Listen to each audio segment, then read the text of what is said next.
अंधेरों और सन्नाटों में बसी वो साई,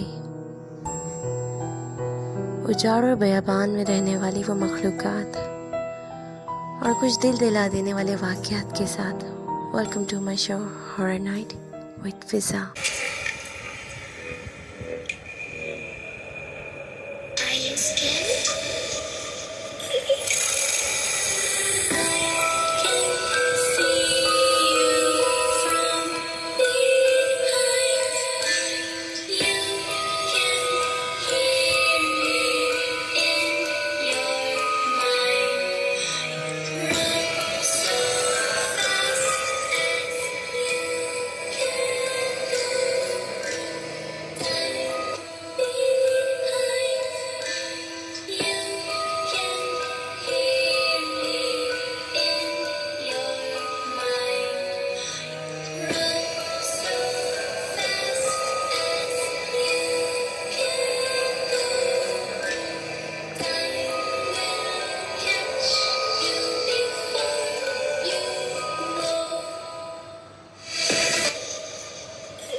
अस्सलाम वालेकुम। Horror night with Fiza season 2 episode 2 में आप सबका वेलकम।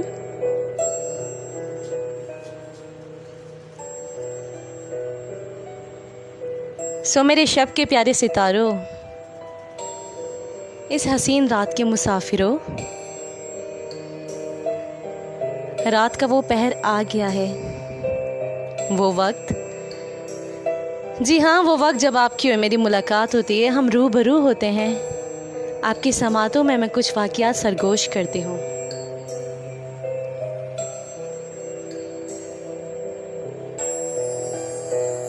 तो मेरे हसीन से शब के सितारों, आपकी समातों को मेरा प्यार भरा, खुलूस भरा अस्सलाम वालेकुम।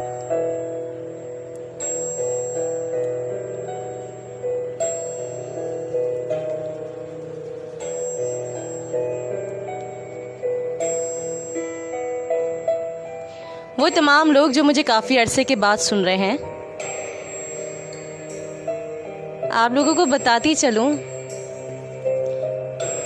कि जी horror night with Fiza season 1 हो चुका था। उसके बाद मैं काफ़ी लंबे ब्रेक पे थी और पिछले वीकेंड से सीज़न 2 स्टार्ट हो चुका है, जिसका फर्स्ट एपिसोड आ चुका है, जो कि यूट्यूब पे मौजूद है, अपलोडेड है। अगर आपने नहीं सुना तो आप उसे जाके सुन सकते हैं। चैनल को लाजमी सब्सक्राइब कीजिएगा। और जिन लोगों ने बाला आखिर horror night with Fiza season 2 episode 2 में मुझे ज्वाइन कर लिया है, तो आप सब लोगों को फिर से वेलकम। मुझसे जुड़ने वाले नए लोगों को बताती चलूं कि horror night with Fiza is a show based on paranormal activities and real life event, जिसमें मैं फिज़ा, आपकी होस्ट, आपकी दोस्त, आपको कुछ वाक़यात, कुछ डरावने हक़ाइक़, कुछ खौफनाक चीज़ें बताती हूँ, आपकी समातों तक पहुँचाती हूँ, आपके इल्म में इजाफ़ा करती हूँ, वाक़यात आपकी समातों में सरगोश करती हूँ।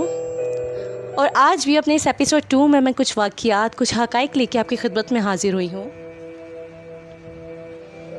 सो उम्मीद करती हूँ आज का शो आप लाजमी इंजॉय करेंगे, क्योंकि काफ़ी ड्रोनी वाक़यात पिछले वीकेंड से लेकर अभी तक मेरे पास जमा हो चुके थे। आप सब लोगों का बहुत शुक्रिया जिन्होंने ईमेल किया, डीएम किया और मुझसे वाक़यात शेयर किए। और जो लोग आज मेरे साथ जुड़े हैं उन्हें बताती चलूँ कि अगर आप चाहते हैं मैं अपने शो में आपके बताए हुए वाक़यात जो आपके साथ एक्सपीरियंस हुए हों, आपने खुद एक्सपीरियंस किए हों या किसी से सुने हों, व्हाट्सएवर, अगर आप चाहते हैं कि उन वाक़यात को मैं अपने शो में शामिल करूं आपके नाम के साथ, तो आप मुझे डीएम कर सकते हैं। तो जी, डीएम करने का तरीका ये है कि आप इंस्टाग्राम पे जाइएगा, हॉरर नाइट विद फ़िज़ा को सर्च करें, फॉलो करें और जो वाक़यात हैं वो आप मुझे डीएम कर दो और आपकी मैसेजेस को मैं लाजमी रिस्पॉन्ड करती हूँ। इसके अलावा जो लोग फेसबुक से मुंसलिक हैं वो मुझे मेरे फेसबुक पेज पर अप्रोच कर सकते हैं।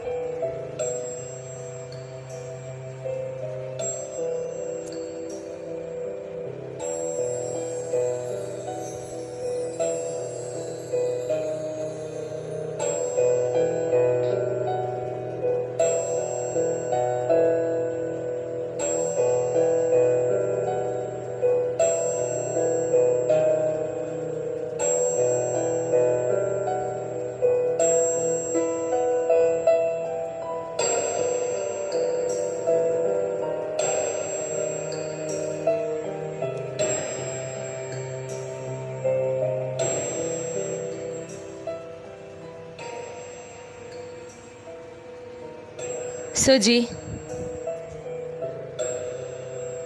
जिन्होंने मेरे साथ ईमेल के ज़रिए वाक़या शेयर किया वो कहते हैं कि अस्सलाम वालेकुम, मेरा नाम शिराज़ है और मैं सियालकोट से हूँ, सियालकोट में रहता हूँ।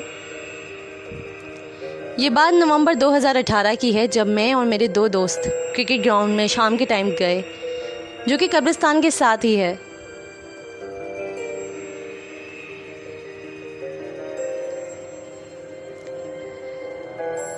सो जो लोग सियालकोट में रहते हैं या कभी सियालकोट में गए हों या आपके कोई रिलेटिव सियालकोट में रहते हों, तो उन लोगों को लाजमी पता होगा इस ग्राउंड का, जो कि कब्रिस्तान के साथ है।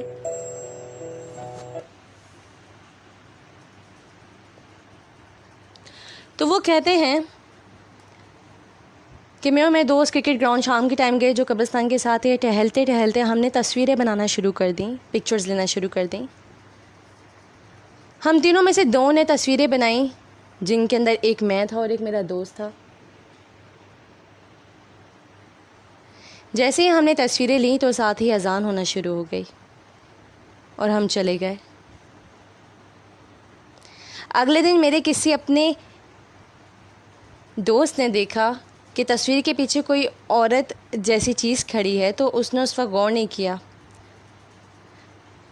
लेकिन हमने जब अपने दिमाग के जहन के घोड़े दौड़ाए और हमें पता चला कि वहाँ पे तो कोई औरत थी ही नहीं। उस वक्त हम जब ग्राउंड में गए तो कुछ भी नहीं था सन्नाटे के अलावा। ये ख्याल दिमाग में आते ही हमारे पसीने छूट गए। अलबत्ता वो तस्वीर हमने लोगों को दिखाई, लेकिन सारे कहते थे कि ये तो कंप्यूटर की कोई कागिस्तानी है, ये कोई एडिटिंग है, तुम लोग पागल बना रहे हो। लेकिन ये बात सिर्फ मैं और मेरे दोस्त जानते थे कि इस बात में कितनी हकीकत है। हम किसी को पागल नहीं बना रहे थे।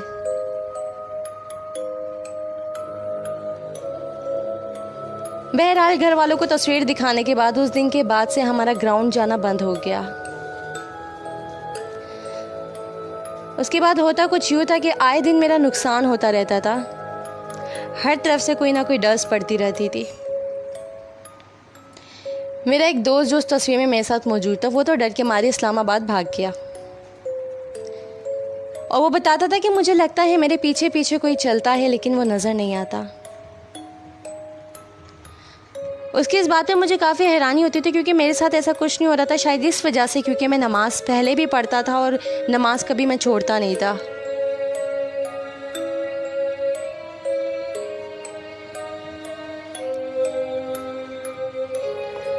अलबत्ता मेरे साथ डर तो नहीं था, लेकिन मेरी मुश्किलों में बदतरीज इजाफा होता जा रहा था। वो तस्वीर जो मेरे पास उस ग्राउंड की मौजूद थी, उसको मैंने प्रिंट आउट करवा के अपने पास रख लिया था और संभाल के मैंने अपनी डायरी में उसको रख दिया था। अलबत्ता उसकी जो सॉफ्ट कॉपी थी वो मेरे फ़ोन में ही मौजूद थी। कुछ दिन बाद तस्वीर मैंने अपने दोस्त को दिखानी चाहिए और मोबाइल में सर्च किया तो वो तस्वीर मोबाइल में मौजूद नहीं थी। मैंने बहुत ढूंढा, हर फोल्डर को छाना, लेकिन वो तस्वीर मुझे मिली नहीं।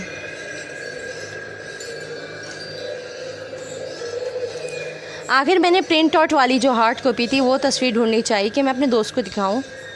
लेकिन हैरानी की बात यह है कि वो तस्वीर मुझे मेरी डायरी में आधी जली हुई मिली। ये किस्सा मैंने अपने कारी साहब को बताया। उन्होंने तसल्ली दी और कहा कि बेटा आप नमाज़ पढ़ो, नेक अमल करो, कोई आपका कुछ नहीं उखाड़ सकता। फिर मौलवी साहब ने पानी दम करके दिया और नमाज की पाबंदी का कहा। उस दिन के बाद से मेरे साथ सब कुछ नॉर्मल होना शुरू हो गया। मज़े की बात तो ये है कि वो तस्वीर आज तक मुझे नहीं मिली जो कि मेरे फ़ोन में मौजूद थी। कई बार मैंने अपने फ़ोन को सॉफ्टवेयर भी किया पर कोई फ़ायदा नहीं हुआ। और मेरा वो दोस्त आज भी इस्लामाबाद में ही है और अभी तक वापस नहीं आया और ना ही वो वापस आना चाहता है। वो जगह आज भी मुझको याद है। सिस्टर, अगर आप ये स्टोरी अपने शो में शामिल करती हैं तो मेरे पास जो जली हुई पिक्चर की हार्ड कॉपी है वो मैं आपको सेंड करूँगा और उसे आप लाजमी पोस्ट कीजिएगा, क्योंकि मुझे यकीन है काफ़ी लोग मेरी इस बात को झूठ समझेंगे।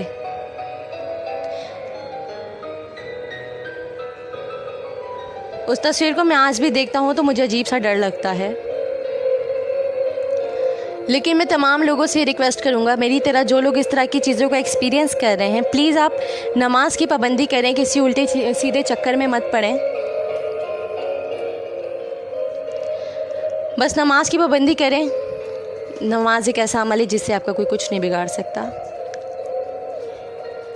शिराज, बहुत खूब वाक़या आपने हमारे साथ शेयर किया है। बिल्कुल जी, वो तस्वीर अगर आपके पास है तो मुझे लाजमी भेजिएगा। ऑफ कोर्स सब लोग काफ़ी क्यूरियस होंगे उसको देखने के लिए। और आपने बहुत प्यारा मैसेज दिया नमाज के बारे में, आई अप्रिशिएट इट। सो जी, ये स्टोरी थी जो शिराज ने मेरे साथ शेयर की सियालकोट से। आप तमाम लोग जो मुझे सुन रहे हैं, अगर आप लोग भी चाहते हैं कोई वाक़या जो आपके साथ एक्सपीरियंस हुआ हो, आपने एक्सपीरियंस किया हो, किसी से सुना हो, अगर आप चाहते हैं मैं अपने शो में उसे शामिल करूं, तो आपने लाजिम मुझे डीएम करना है और उसे मैं अपने शो का हिस्सा बनाऊंगी।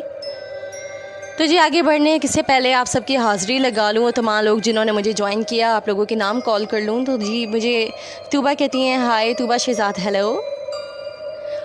फेसबुक पे अब्दुल्ला सिद्दीकी मुझे सुन रहे हैं, फ़हीम हबीब मुझे सुन रहे हैं, शेरी ख़ान, फ़रीहा आज़म। इंस्टाग्राम पे मुझे Amal Baloch online, senpai chan, Shafaq Syed, Malik, Kazi Tooba, O Kazi are back, Taurus girl, Saud Ali Kazi, Rafay, Shamila Saeed, Alishba Khan, Durre Shahira, magical words, Shan Tariq, अलक अनीस, आयशा ईमान, अली हसन और काफ़ी लोग, शहज़र और काफ़ी लोग जी मुझे सुन रहे हैं। और जी, आप लोग जो मुझे सुन रहे हैं, आपकी समातों का बहुत शुक्रिया। आपकी मैं बहुत मशकूर हूँ, आपकी समातों की, जो रात के ये इस पहर पे वक्त निकाल के मुझे सुनने आए हैं। आपकी सपोर्ट बहुत ज़्यादा मैटर करती है। देखिए, बात वहाँ होती है जहाँ दो लोग होते हैं, अपने आप से तो बातें दीवाने करते हैं। इसलिए इस शो में हॉरर नाइट विद फ़िज़ा में आप एक फ़ैमिली की मानिंद हैं। हम सब एक फ़ैमिली हैं। ये सिर्फ एक शो और मैं होस्ट नहीं हूँ, इट्स अ फैमिली। आप सब फैमिली मेम्बर हैं।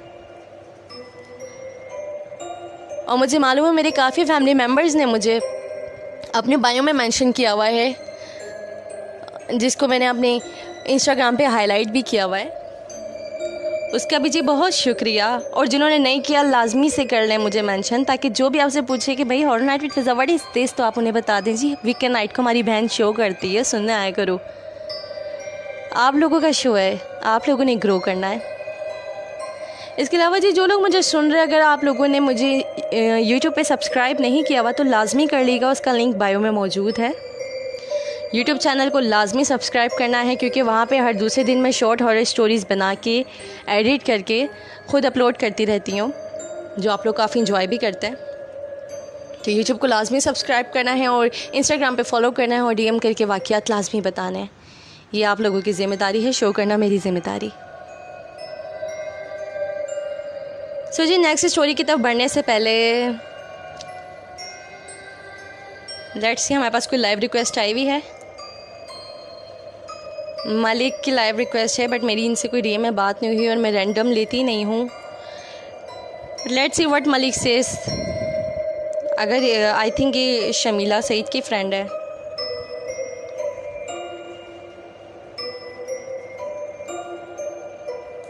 अरे सोनिया, कोई नहीं, कोई बात नहीं, कहने दें। देखिए तूबा, जो आप बात करिए ना मिनाज अली अस्करी, एक्चुअली मेरी इंस्पिरेशन मिनाज भाई हैं। ये मुझे मोटिवेट सीज़न 2 के लिए उन्होंने किया है।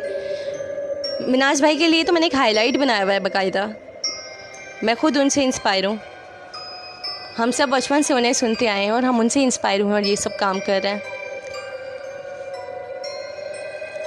मैं ही नहीं, और भी काफ़ी लोग हैं जो हॉरर स्टोरी सुनाते हैं, इस तरह के शो करते हैं, और वो लाजमी सब के सब कहीं ना कहीं मिनाज भाई से इंस्पायर हैं।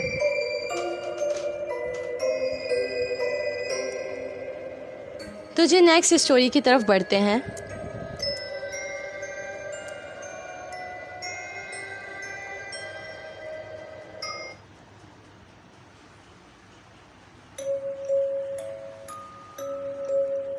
रात के एक पहर,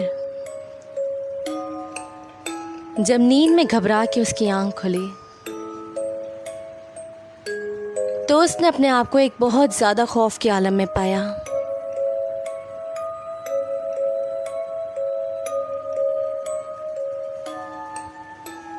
खौफ से उसका जिस्म लरज़ रहा था।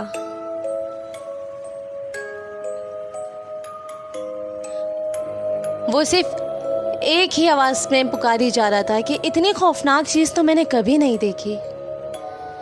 ये क्या है ना जाने, इतनी खौफनाक मखलूक मैंने कभी नहीं देखी। उसकी चीखों की गूंज से आसमान लरज़ रहा था।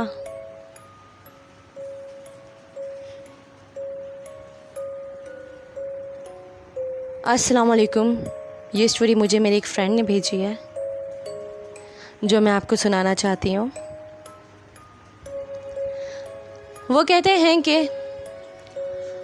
हमारी पूरी फैमिली एज़ यूजुअल सिंध जाते हैं। हर 3 मंथ के बाद एक चक्कर ज़रूर लगता है, जस्ट फॉर गेट टुगेदर। और ज़्यादातर बच्चों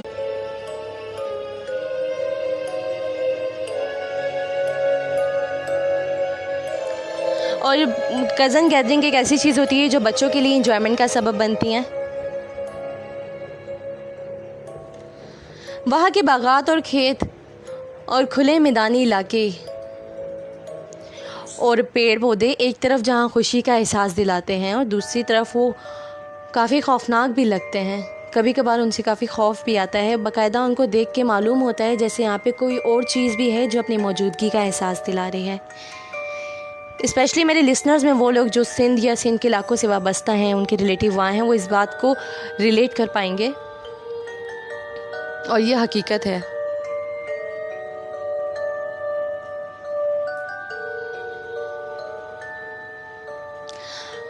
वो कहते हैं कि हम इसी तरह गेट टुगेदर के लिए सिंध गए हुए थे रिलेटिव के यहाँ। रात को हमें कभी 3 और कभी 4 बज जाते थे। सब फैमिली मेम्बर किस्से, कहानियाँ, एंजॉयमेंट और चाय बाहर ही बनाते थे। बाहर जो सहन होता है, जिसे बेसिकली वेड़ा कहते हैं। वैसे तो कभी कुछ नहीं हुआ, बस 1-2 बार हमें छलावे नज़र आ जाते थे, लेकिन वहाँ पे छलावों का दिखना एक मामूल की बात है। छलावा बताती चलूँ, बेसिकली एक मखलूक होती है जो जानवर की शक्ल में आपके सामने आ जाती है। वो जिन्नात की एक इकसाम ही है। जिन्नात की इकसाम में से वो एक किस्म है छलावा। तो कहते हैं कि वहाँ छलावे तो दिखते रहते थे, ये एक मामूल की बात है।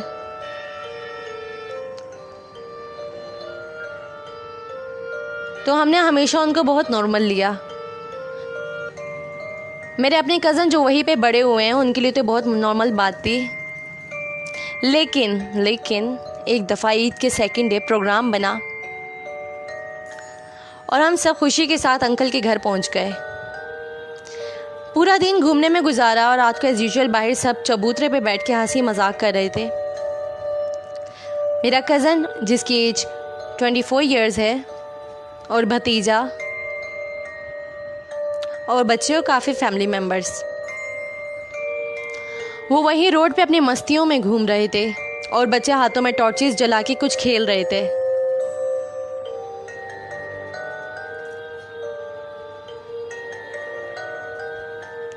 बहरहाल रात के 3:30 बज रहे थे और सब इसी तरह घूम फिर के वापस आ गए और सोने लेट गए। उनका एक रूम है जो कि गेट के पास है और उस रूम की विंडो हर वक्त खुली रहती है। वहाँ से कुछ पेड़ पौधे ट्री नज़र आते हैं और काफ़ी तेज़ हवाएं भी आती रहती हैं, तो ज़्यादातर लोग उसी कमरे में सोते हैं क्योंकि वहाँ पे एक अच्छा सी आबो हवा रहती है। विंडो के बराबर में जो सोफ़ा है वहाँ पे मेरी सिस्टर सो रही थी और बाकी फैमिली मेम्बर्स भी उसी कमरे में ही थे और मैं और मेरा भतीजा वगैरह हम दूसरे रूम में सो रहे थे। अचानक करीब 4:45 के टाइम पे चीखों की आवाज़ें आने लगी। मेरा कज़न ज़ोर ज़ोर से चिल्ला रहा था कि ये कैसी मखलूक है, ना जाने मैंने कभी नहीं देखी। खौफ के मारे उसका जिस्म लरज़ रहा था, कांप रहा था। हम सब भाग के उसकी तरफ गए, लाइट ऑन की।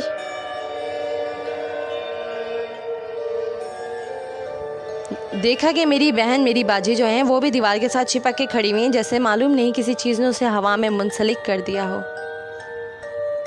और मेरा कज़न जो है वो चीखें मार रहा है। मेरा कज़न सिर्फ विंडो की तरफ देखे जा रहा था और उसके औसान खताते। हमने उसे झिंझोड़ा तो उसके औसान बहाल हुए। उसे जब पूछा तो इसने बस विंडो पे इशारा किया और कहा कि वहाँ पे कोई था। बाजी से पूछा तो उन्होंने बताया कि मैं सो रही थी।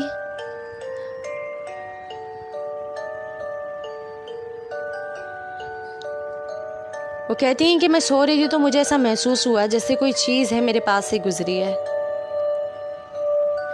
मैं समझी कि सांप है, क्योंकि अक्सर ऐसे इलाकों में जानवर सांप घरों में दाखिल हो जाते हैं।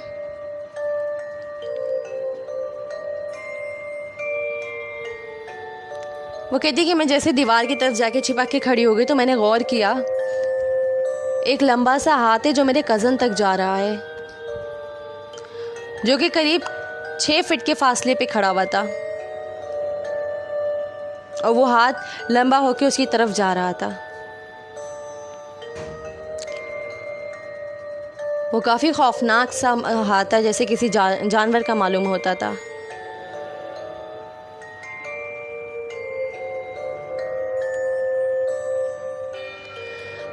और जैसे मैंने देखा विंडो की तरफ तो काफ़ी खौफनाक सी चीज़ खड़ी थी। मैंने उसे देख के ही विर्द करना शुरू कर दिया तो वो मुझ पे हमला हावर हुई।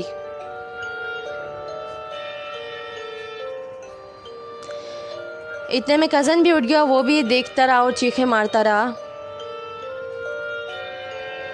और जब सबने लाइट ऑन की तो उसने चीखें मारना शुरू कर दी। खैर भी घर पे सबने कुरान शरीफ पढ़ा, फूका और हसार किया। मेरी बाजी भी काफ़ी डर गई थी तो वो हमारे पास आके सो गई। सुबह जब हम लोग उठे और हमने नाश्ते पे उस बात का जिक्र किया, उस वाक़ये का जिक्र किया, तो कज़न ने मुझे बताया कि मैं बचपन से जवान हो गया हूँ इन्हीं इलाकों में, लेकिन मैंने कभी इतनी खौफनाक चीज़ आज तक नहीं देखी। उसने बताया कि उसकी आवाज़ बंद हो गई थी उसे देख के। वो चीख मारना चाह रहा था मगर चीख मार नहीं पा रहा था। और जैसे ही बाजी ने पढ़ना शुरू किया और सबने लाइट जलाई तो वो चीज़ उससे दूर हो गई। उसे पूछा कि उसका हुलिया कैसा था तो उसने कहा कि वो एक जानवर जैसा था। उसका चेहरा किसी भेड़िए की तरह का था। वो काफ़ी बड़े वजूद का था, देवहैकल से वजूद का था। उसके दांत जो थे वो विंडो के ग्रिल के नीचे और ऊपर से गड़े हुए थे, और उसका हाथ मेरे पास मेरे करीब आया हुआ था और मैं सिर्फ उसे देखता रह गया।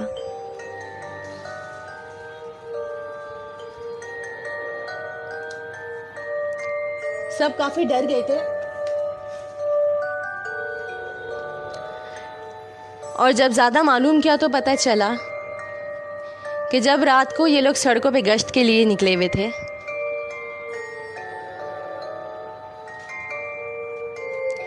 तो जो बच्चे थे टॉर्च से खेल रहे थे वो असल में अपनी तरफ से फेक घोस्ट हॉन्टिंग कर रहे थे, और बाकायदा बार बार कह रहे थे कि यहाँ पे जो चीज़ है हमें अपनी मौजूदगी का एहसास दिलाए।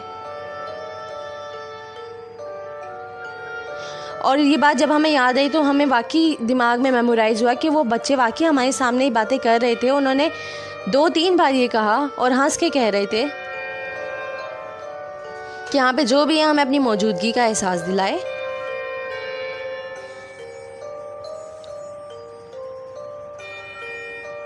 और जो छोटा भतीजा है जो 12 साल के, उसे उस टाइम कुछ महसूस भी हुआ था और उसने बताया भी था, लेकिन किसी ने उसकी बात पे गौर नहीं किया था और वो भी भाग के घर में आके सो गया था। और फिर रूटीन में मशगूल होने की वजह से उस वाक़ये को वो बताना भूल गया। लेकिन फिज़ा सिस्टर, ये वाक़या है जो एक्चुअली हमारी फैमिली में हमारे साथ पेश आया। शुक्र है कि उस चीज़ ने सिर्फ अपने आप को दिखाया, हमें कोई नुकसान नहीं पहुंचाया। और ये भी अल्लाह का शुक्र है कि बच्चों में से किसी ने नहीं देखा, वरना उनका खौफ से और भी बुरा हाल होता। ये वाक़या सिस्टर हकीकत है जो हम कभी नहीं भूल सकते, और अब तो इन चीज़ों पे हमारा यकीन भी बहुत बढ़ गया है। शुक्रिया सिस्टर। सो जी, मेरे दोस्त ने वाक़या शेयर किया है, मैं उनका नाम मेंशन नहीं करूँगी क्योंकि उनकी फैमिली प्राइवेसी की वजह से वो ये नाम मेंशन नहीं करवाना चाहते।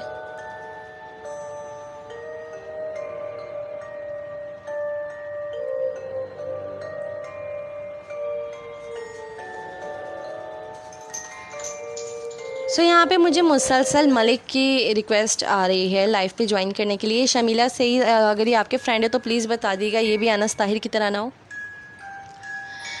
अगर शमीला कहेंगी तो मैं फिर उन्हें ऐड करूँगी।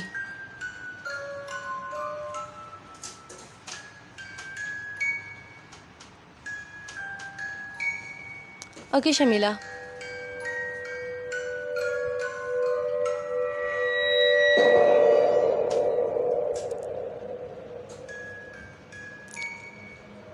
सो जी, कमेंट सेक्शन पे भी बड़े प्यारे प्यारे लोगों के जो आपस में बातें कर रहे हैं, मेरे प्यारे प्यारे लिसनर्स हैं, इन्होंने बड़ी रौनक लगाई हुई है। इनकी रौनकें मुझे बड़ी पसंद है।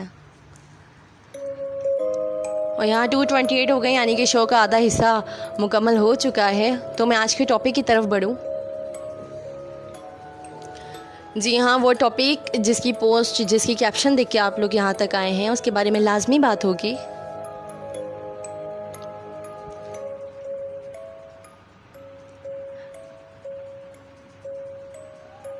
क्वीनशा, वालेकुम अस्सलाम, कैसी हैं आप सिस्टर?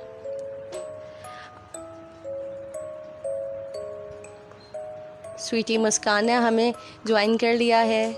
सोनिया शेख, मेरी बहन, फ़ाहद राई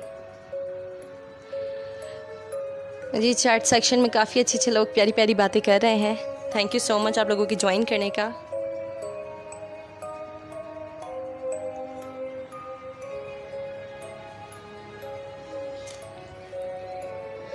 तो जी, आज के टॉपिक की तरफ बढ़ती हूँ।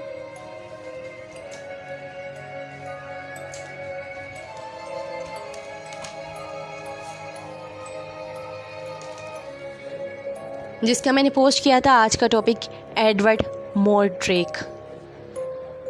सो ये काफ़ी इंफॉर्मेशनल भी है और मिस्टीरियस भी है।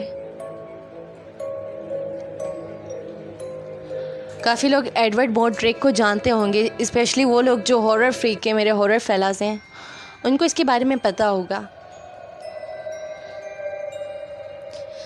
सो बेसिकली एडवर्ड मोरड्रेक जो है वो 19वीं सेंचुरी में इंग्लैंड में पैदा हुआ।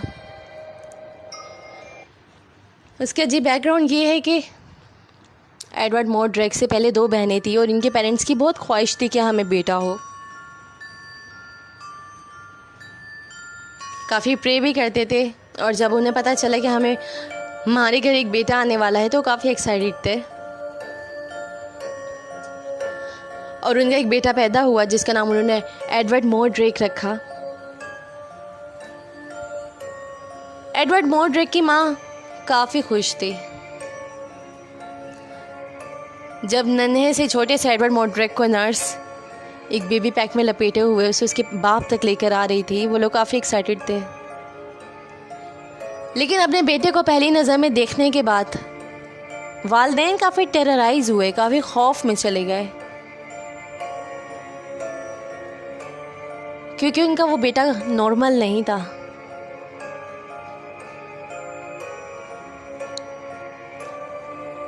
उनका बेटा जो था उसमें एक यूनिक चीज़ थी, वो ये थी कि उसके 2 फेसेस थे। I am not talking about 2 faces people जो कि काफ़ी लोग होते हैं। उसके फिजिकली 2 फेसेस थे, जी हाँ।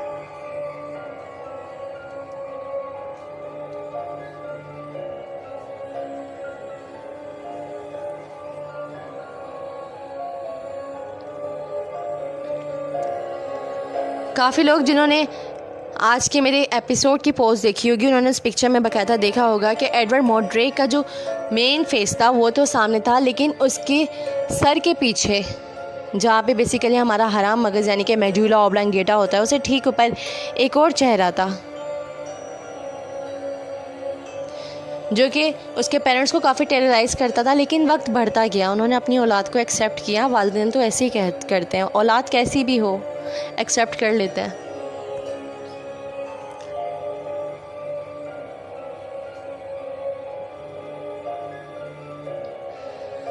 एडवर्ड मोर ड्रेक की फैमिली ने भी उसे एक्सेप्ट किया। वक्त के साथ साथ वो बढ़ता गया, और जब वक्त आया कि उसे दुनिया में बाहर निकाला जाए, स्कूल्स के लिए बाहर भेजा जाए,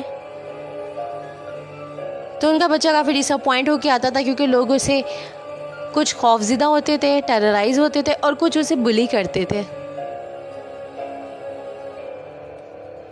जैसे हमारे चैट सेक्शन के अंदर कुछ लोग जो हैं आपस में एक दूसरे को बुली कर रहे हैं, बहुत गलत बात है, डोंट डू दिस।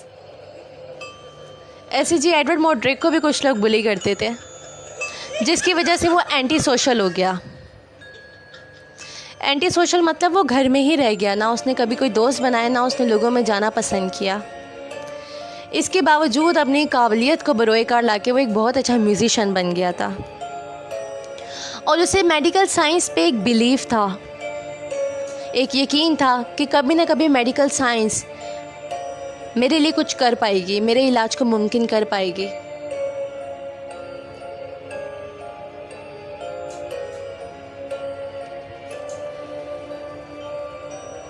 लेकिन जैसे ही एडवर्ड थोड़ा बड़ा हुआ, उसने अजीब सी चीज़ को महसूस करना शुरू कर दिया, और वो काफ़ी खौफज़दा भी होता था। उससे विस्पर की आवाज़ें आती थी अपने दूसरे चेहरे से, यानी कि जो कि उसके पीछे सर पे था,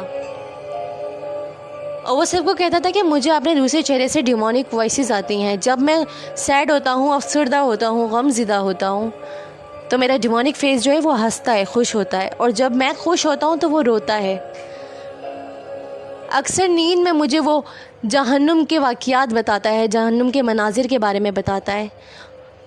इवन उसने अपने फेस को डिमोनिक फेस कहना शुरू कर दिया, तो वो डॉक्टर्स के पास जाके बैग करता था कि प्लीज़ इसे हटा दें, मैं इसकी सैटेनिक विस्पर से बहुत परेशान हूँ, ये किसी और दुनिया की बातें करता है।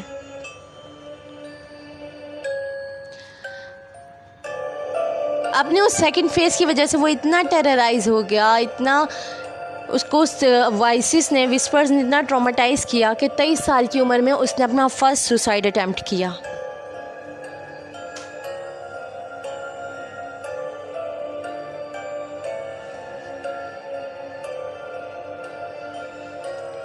बहरहाल जो उसका फर्स्ट सुसाइड अटैम्प्ट था वो इसने पॉइज़न से किया था।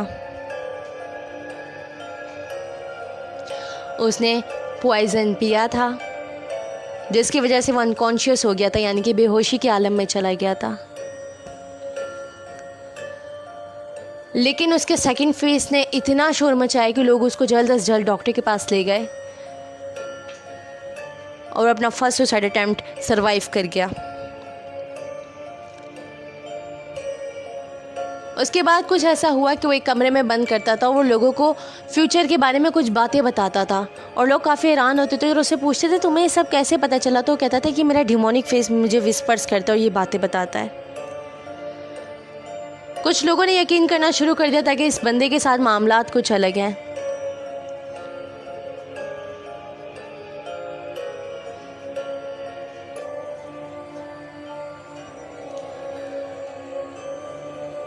अलबत्ता कितने प्रीस्ट थे, कितने डिमोनोलॉजिस्ट थे जिन्होंने ये बात एक्सपोज कर दी थी कि इसका जो डेमोनिक फेस है उसमें कोई और नहीं बल्कि कुछ बुरे डीमंस हैं जो बातें करते हैं। क्योंकि जिस टाइम वो प्रे किया करता था उसका वो फेस चीखता था और बहुत ख़तरनाक सी आवाज़ें निकालता था। सो यहाँ पे एक बात मैं मेंशन करना चाहूँगी, एक बात मैं इंक्लूड करना चाहूँगी, स्पेशली वो लोग जो मुझे सुन रहे हैं, मैरिड हैं और अनमैरिड हैं, उन दोनों के लिए कि देखो हमारे बड़े हमें कुछ बातें समझाते हैं लेकिन हम काफ़ी मॉडर्नाइज हो गए, हम यकीन नहीं करते, उनकी मानते नहीं हैं। हमारे बड़ों ने हमें समझाया है कि जब इस कंडीशन में हो, आपकी प्रेगनेंसी के बेसिक डेज़ हों, उस टाइम मगरिब के बाद बाहर नहीं निकलना चाहिए, खुले आसमान के नीचे नहीं बैठना चाहिए, बेवजह पुरसरार मकामात पे नहीं जाना चाहिए। इवन ये कि हमारे बड़ों ने हमें ये भी बताया कि जब चांद ग्रहण या सूरज ग्रहण हो तो हमें काफ़ी एहतियात करनी चाहिए, क्योंकि उस टाइम जो बैड पावर्स होती हैं वो काफ़ी इफ़ेक्टिव हुई होती हैं और वो न्यू बॉर्न पे बहुत इफ़ेक्ट डालती हैं।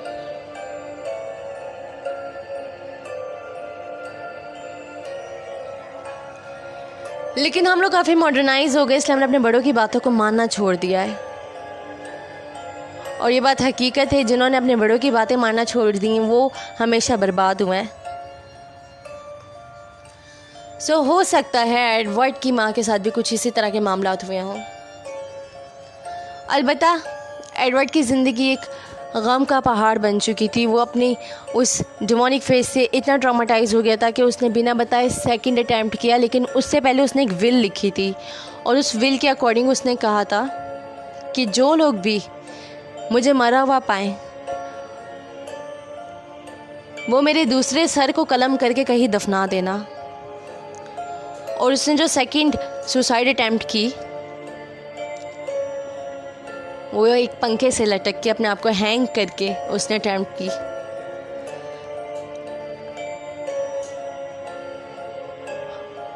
और काफ़ी लोग जो उसके सेकंड फेज को क्रेनियोपेगस पैरासिटिकस, यानी कि एक टर्म है, मेडिकल टर्म, जिसके अंदर क्रेनियोपेगस पैरासिटिकस जो है उसके अंदर ट्विन्स के बारे में कहा जाता है कि ट्विन होते हैं लेकिन वो इस तरह से बॉर्न होते हैं कि उनकी 2 हेड होते हैं। और इस तरह के काफ़ी वाक़यात हैं, काफ़ी इस तरह के लोग हैं जो कि ट्विन हैं और वो अलग अलग बॉडी में नहीं है लेकिन आपस में बॉडी पार्ट से जुड़े हुए होते हैं।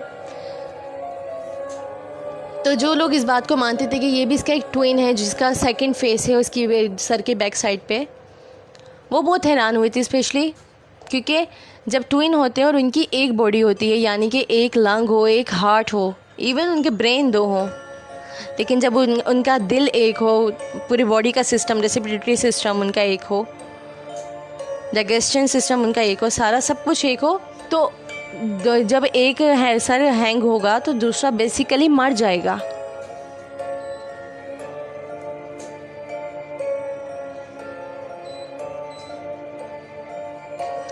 लेकिन लोग बहुत हैरान हुए क्योंकि ऐसा नहीं हुआ। जब एडवर्ड मोड्रिक लटका हुआ था, सुसाइड सेकंड अटैम्प्ट में मर चुका था, तब भी उसका दूसरा सर हंस रहा था ज़ोर ज़ोर से और डिमोनिक आवाज़ें निकाल रहा था और उसके विल के मुताबिक उसके सेकंड फेस को काट के ज़मीन में दफना दिया गया।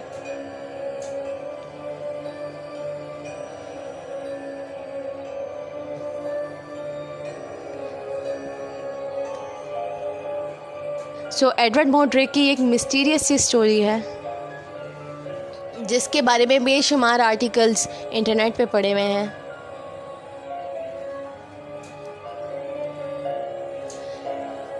लेकिन काफ़ी डॉक्टर्स ने इवन ये डिक्लेयर किया है कि उसके मरने के बाद उसके सेकंड फेस का ना मरना इस बात का मेडिकल साइंस से कोई ताल्लुक़ नहीं है,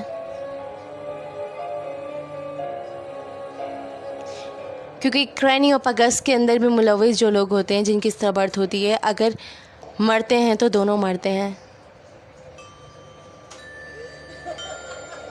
so this is a fact कि वो एक डिमोनिक फेस के साथ इस दुनिया में था और वो अब इस दुनिया से जा चुका है।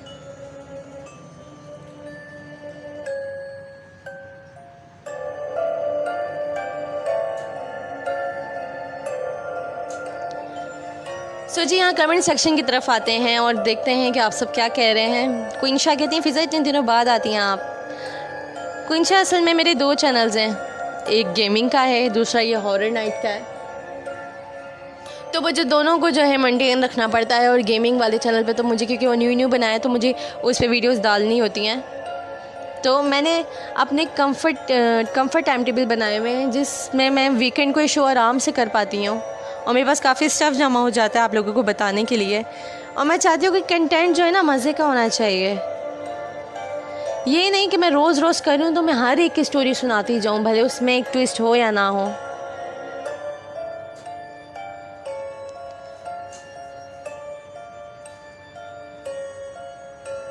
मलिक कहते हैं, Fiza really enjoying your show. Malik की तो रिक्वेस्ट आई हुई है, चलो मलिक को भी ज्वाइन करते हैं। Let's see what he says और what she says. Malik 420।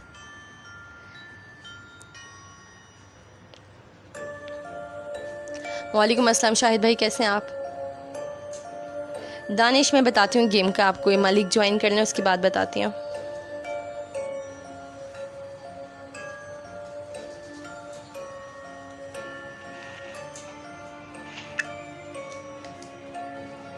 Hello, अस्सलाम वालेकुम।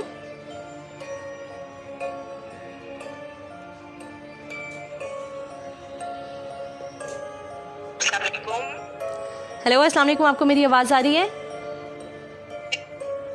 एक सेकंड मैम, एक सेकंड। ओके।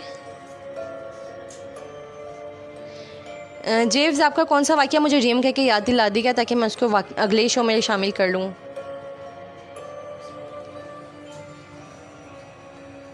मैम को माइक शेक नहीं है। चले कोई बात नहीं, आप बाद में ज्वाइन कर लेगा।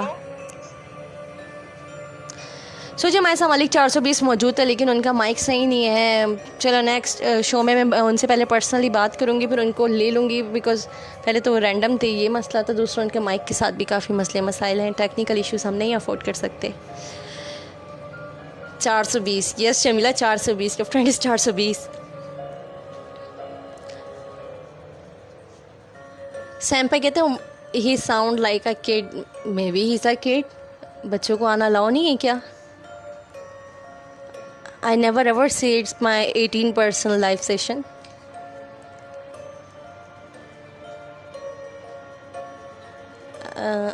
He sound like my छोटा भाई या है।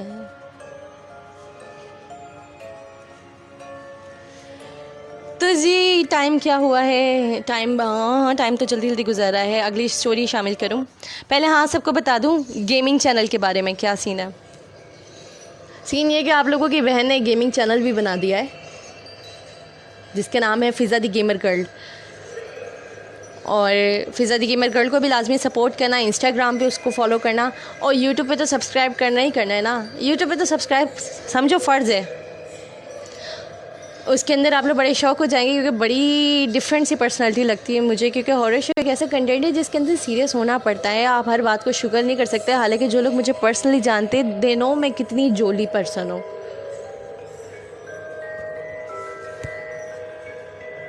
लेकिन हॉरर एक ऐसी चीज़ है जिसका मैं नहीं मजाक उड़ा सकती। मुझे तो बहुत डर लगता है, और आप लोगों के लिए भी लगता है जो लोग हंस रहे होते हैं। कि मैं चाहती हूँ कभी आप लोगों का पाला पड़े ही ना ऐसी चीज़ों से, ऐसे ही खुश रहो।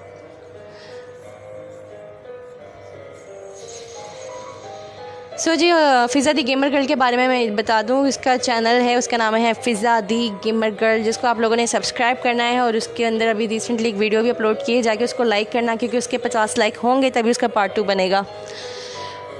उसके अलावा तमाम लोग जो मुझे बहुत सपोर्ट करते हैं, बहुत ज़्यादा शुक्रिया।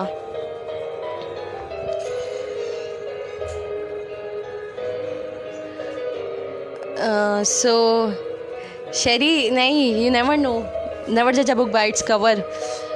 सो जी आज की स्टोरी जो है उस लास्ट हॉरर स्टोरी की तरफ बढ़ेंगे, उसके बाद देखते हैं क्या करना है।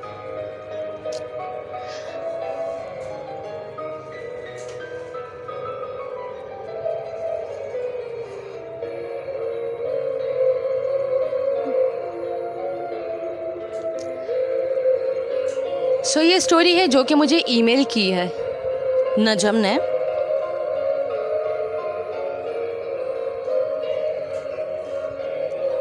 और वो कहते हैं कि ये मेरी कज़न का वाक़या है।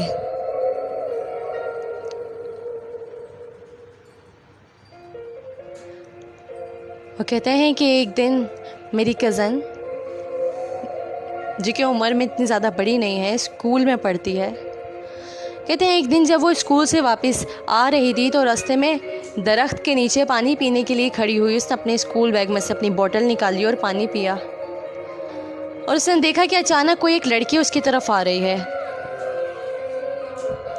और उस लड़की ने उसके पास आके रोना शुरू कर दिया।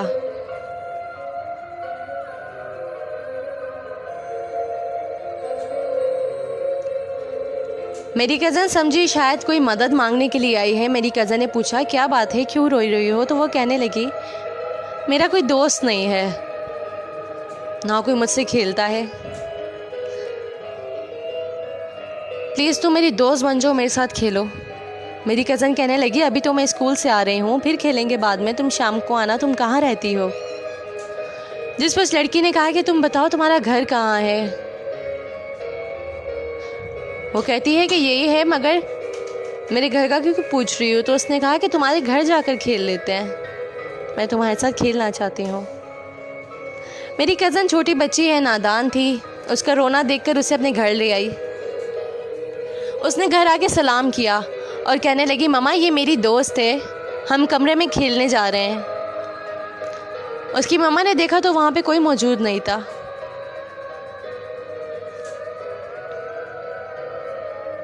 उसकी मम्मा को लगा कि शायद वो मजाक में लगी हुई है, मजाक में कह रही है। अलबत्ता वो कमरे में जाकर खेलने लग गई।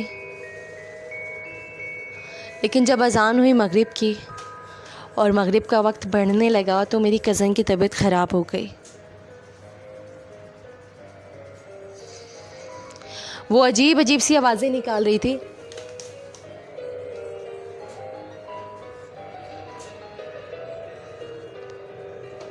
खौफनाक सी दर्द-अंगेज़ आवाज़ों में चीख रही थी।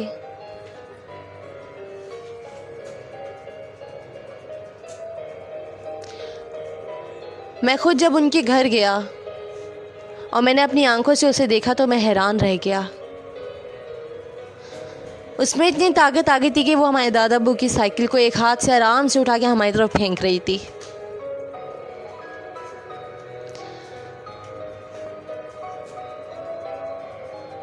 उस वक्त मैं भी इतना बड़ा नहीं था, मेरी उम्र कम थी, तो हमारी मम्मा ने हमें एक कमरे में बंद कर दिया।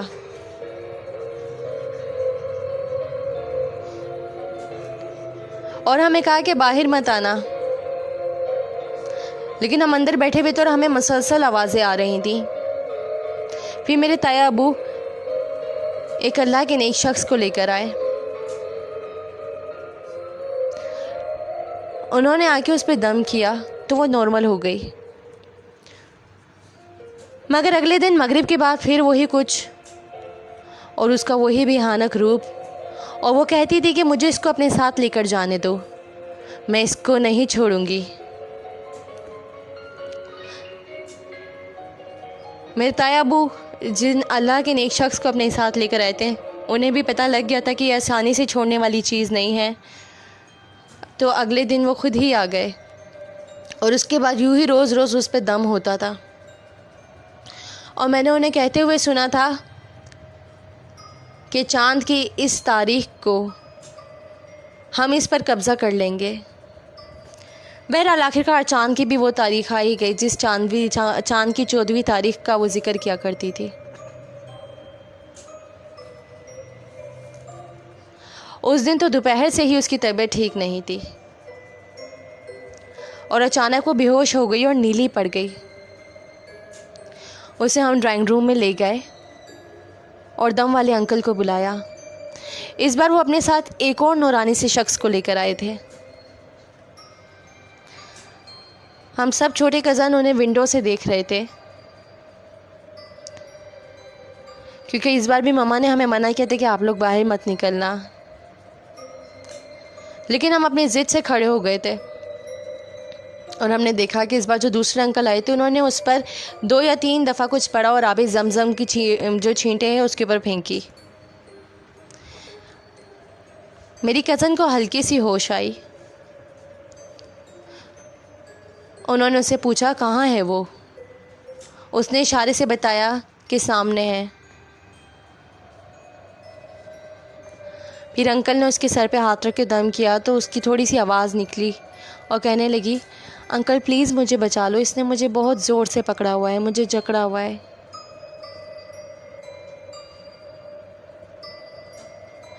वो अंकल ज़ोर से बोले कि छोड़ दे इसे, कौन है तू, कहाँ से आया है। मगर वो कुछ ना बोली। फिर बहुत सी कोशिशों के बाद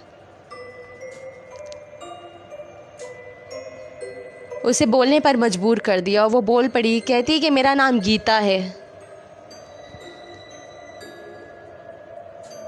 मैं काली की भक्त हूँ, मैं बुरी शक्तियों की पुजारी हूँ।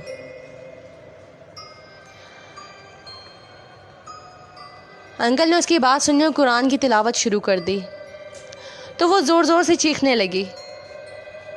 उसे कहा कि इस बच्ची को छोड़ दो। कहती है नहीं छोड़ूंगी। कहती है इसे मुंतखब किया है बली के लिए, इसे मैं अपने साथ लेके जाऊंगी।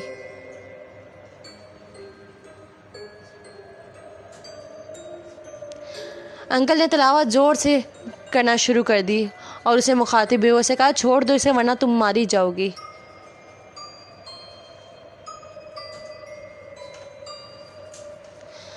फिर उसे कहा कि ये बताओ कि तुम में ज़्यादा ताकत है मेरे खुदा में ज़्यादा ताकत है। बाकायदा नज़र आ रहा था जैसे वो बहुत अजियत में हो। कुरान की तिलावत से उसे बहुत अजियत मिल रही थी और कमरे का माहौल ऐसे हो चुका था जैसे किसी चीज़ को बहुत तेज़ आग में जलाया जा रहा हो। कमरा गर्म आग की तरह हो गया था। वो चीख चीख के कहने लगी तुम्हारे खुदा की ताकत ज़्यादा है, तुम्हारे अल्लाह की ताकत ज़्यादा है। अंकल ने उसे कहा इस्लाम कबूल करोगी? तो कहती हाँ करूँगी। फिर उसे कहा कि कहाँ रहोगी, मेरे साथ रहोगी, मेरे मोकिलों के साथ रहोगी या आसमान में चली जाओगी? उसने कहा मैं आसमान में चली जाऊंगी, आइंदा किसी इंसान को तंग नहीं करूंगी। और फिर उसने ये वादा किया और वो चली गई। और उसके बाद मेरी कज़न ठीक होगी, उसकी हालत में बेहतरी आ गई। कराची से नजम ने ये वाक़या शेयर किया मुझे ईमेल के ज़रिए। और वो तमाम लोग जो मुझे सुन रहे हैं, अगर आप लोग चाहते हैं कि कोई वाक़या जो आपके साथ पेश आया हो, आपने एक्सपीरियंस किया हो या किसी से सुना हो, आप चाहते हैं अगर उसे मैं अपने शो का हिस्सा बनाऊं, तो आपने मुझे लाजमी डीएम करना है। और डीएम करने का तरीका ये है कि आपने इंस्टाग्राम पे जाना है, हॉरर नाइट विद फ़िज़ा लिख के सर्च करना है, मुझे फॉलो करना है, स्टोरी डीएम करनी है और आपके मैसेजेस का रिस्पॉन्स मैं लाजमी करती हूँ। इसके अलावा मेरे शब के कुछ थके हुए मुसाफिर जो इस वक्त सो जाते हैं और मेरे शो को इस वक्त लाइव नहीं सुन पाते, उन लोगों के लिए इस शो को मैं अपलोड करती हूँ यूट्यूब पे। सो मेरा यूट्यूब चैनल है which is horror night with Fiza. आप उसे horror night with Fiza HORROR horror NIGHTS nights WITH with FIZZ Fiza लिख के सर्च करें, सब्सक्राइब करें, लाजमी सब्सक्राइब करें। और ये शो वहाँ पे अपलोड होता है तो इसे नेक्स्ट डे आप सुन भी सकते हैं, अपने कज़न्स, फैमिली मेम्बर, फ्रेंड्स सबके साथ शेयर भी कर सकते हैं। और यूट्यूब चैनल पे वैसे ही हर दूसरे दिन मैं शॉर्ट हॉरर स्टोरी अपलोड करती रहती हूँ, तो आपने वो भी सुननी हो, लाजमी लाइक करना है। सो जी 3 बज गया है, 3 बजने वाला है बल्कि, और आप लोगों से इजाज़त लेने का वक्त भी हो चुका है। आप लोगों के नाम शामिल कर लूँ। गुदामा, जश हारून, दुर्रे शहीरा, जिब्रान शाह, शायरी, दानिश सुभान, काफ़ी लोग जो मुझे सुन रहे हैं, आप सबकी समातों का बहुत शुक्रिया।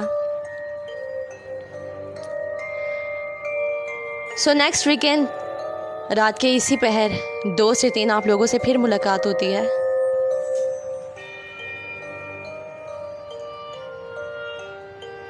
सो अगर रात के इस वक्त आपको ऐसा लग रहा है कि किचन के पास से कोई साया गुजरा है तो डरना मत।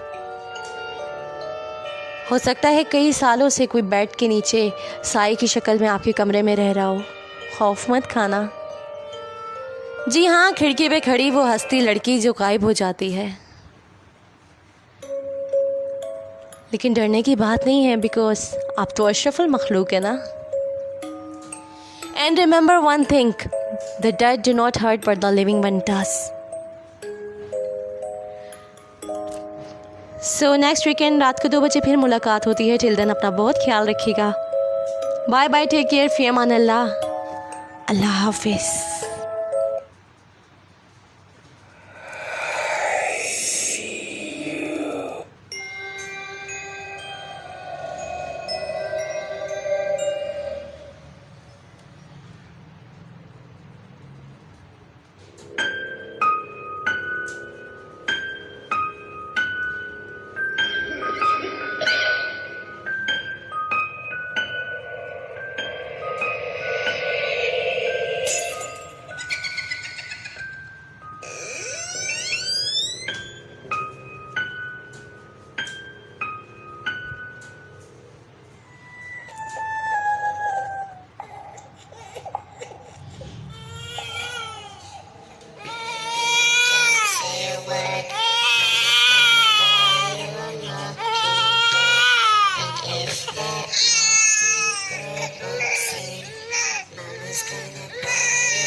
Shut up!